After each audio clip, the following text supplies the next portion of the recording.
everyone, it's Nina. Welcome to Make It Monday. Today I'm here with Simon Says Stamp and I'm going to be sharing with you a watercoloring background technique using stencils. Here I've got the Hero Arts Bold Flower stencil. I just love this stencil. It's fairly new and I just love the beautiful designs. We're going to be using distress inks with this to create some watercoloring effects, and I'm going to be sharing with you a really fun way to be able to create a watercolor background that looks like you painted it, but you didn't need to do any sort of watercoloring. So it's totally faking it, really fun. So to get started, I'm going to be using some Canson XL watercolor paper. You can get this at Simon Says Stamp. It's in the shop, and the links are down in the blog post, so be sure to head on over to the blog. I'm taking the ink here, and I'm going to be smushing it directly onto my stencil here. I've got my stencil on top of the Tim Holtz Ranger craft mat. I'm going to be just applying this ink all over the top. I'm going to be creating an ombre style background. So I'm going to be using multiple colors of distress ink. Here I'm adding some dried marigold. And you can use just one color or more colors, whatever you want. And I'm going to be making sure I overlap these colors so that way they create a nice seamless ombre. So as I'm applying this down, I'm making sure I get all of those spaces covered.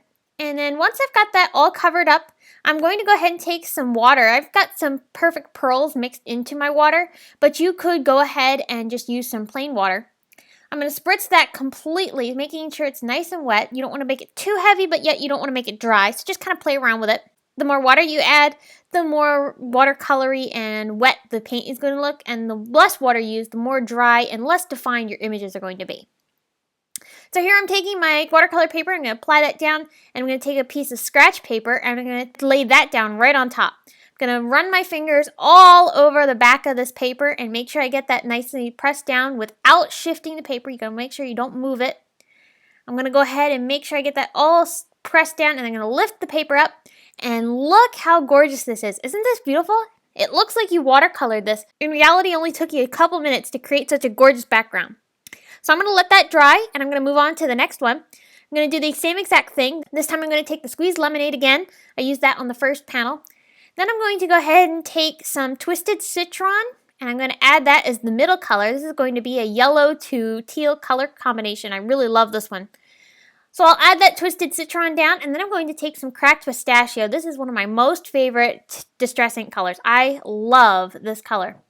So I'm going to press this down really good, make sure I get all of those leaves covered up. And again, I'm overlapping the colors, and it's not going to hurt your ink pad, but I'm going to overlap the colors to make sure I get them blended together. I'm going to spritz this with water, and then once I have that all misted, I'm going to take my paper and press that down into the wet paint once again. Now, something that people are going to have questions on is you might be wondering if you can use the ink over again, because if you notice, I do have a little ink left over on the stencil after I've pressed this down. You can do that. You can put another piece of watercolor paper on top and pick up that extra ink.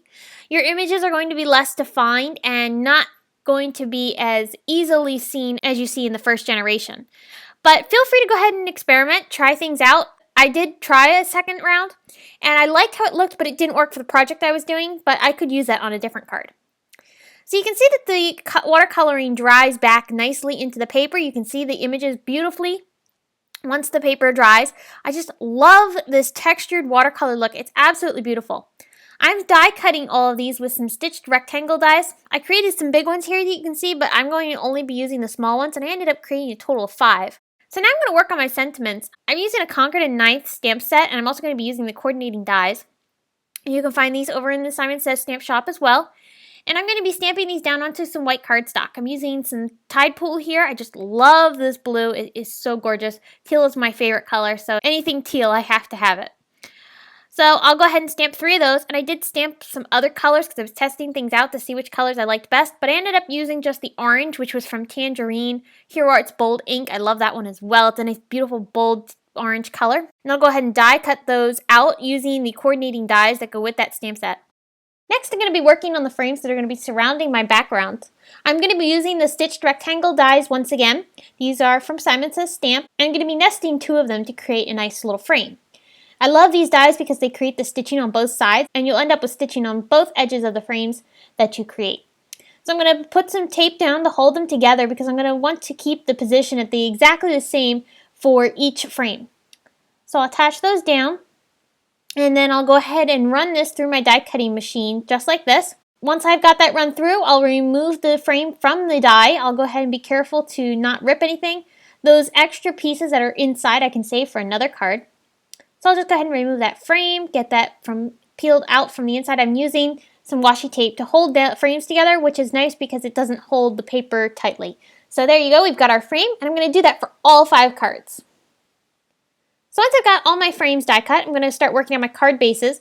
I'm using some Nina Solar White cardstock to create my card bases, and I'm using my Martha Stewart scoring board to go ahead and put a nice little crease down the center of these 4 1/4 by 11-inch pieces of cardstock.